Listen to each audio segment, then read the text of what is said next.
औलाद के साथ जो मोहब्बत है ये हर शख्स के दिल के अंदर है, बल्कि इंसान क्या औलाद की मोहब्बत तो जानवरों के दिल के अंदर भी है।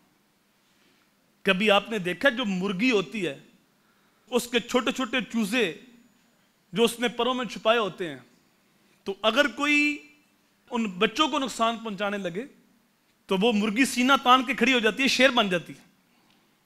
तो बच्चे की मोहब्बत तो अल्लाह ताला ने जानवर के सीने के अंदर भी रखी है। तो इंसान हो तो औलाद की मोहब्बत दिल में ना हो यह मुमकिन नहीं है। मोहब्बत की नफी नहीं की गई, बल्कि रसूल करीम सल्लल्लाहु अलैहि वसल्लम ने औलाद के साथ मोहब्बत की और मोहब्बत करने का दर्स दिया।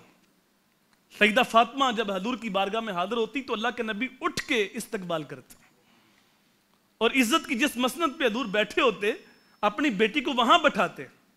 तसव्वुर करो वो नबी जिसके लिए रसूल दस्तबस्ता करें, अर्श की रिफत है जिस नबी के कदम चूमे, फरिश्ते जिस नबी के दर का तवाफ करें, वो नबी अपनी बेटी को ऐसी इज्जत देते हैं कि जब सईदा हाजिर होती हैं तो अल्लाह के नबी उठ के इस्तकबाल करते हैं और इज्जत की मसनद पे अपनी बेटी को बैठाते। जब सफर पे जाते हैं सबसे आखिर पे सईदा फातिमा को मिलते हैं, जब सफर से आते हैं तो सबसे पहले सईदा फातिमा को मिलते हैं।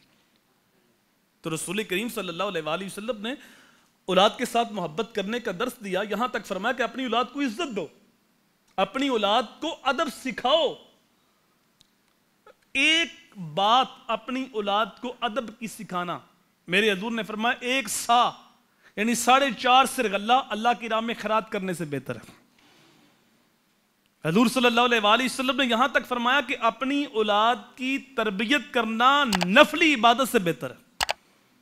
एक बंदा मसल्ला बिछा के नफल अदा कर रहा है और दूसरा अपनी औलाद की तरबियत कर रहा है कि बेटा बड़ों को ऐसे अदब से मिलते हैं, छोटों के साथ ऐसे शफकत करते हैं, मेहमान है तो मेहमान नवाजी यूं करते हैं, किसी जगह मेहमान जाए तो ऐसे बैठते हैं।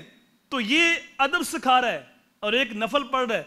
तो मेरे हजूर ने फरमाया ये अदब सिखाने वाला नफल पढ़ने वाले से ज्यादा बेहतर है।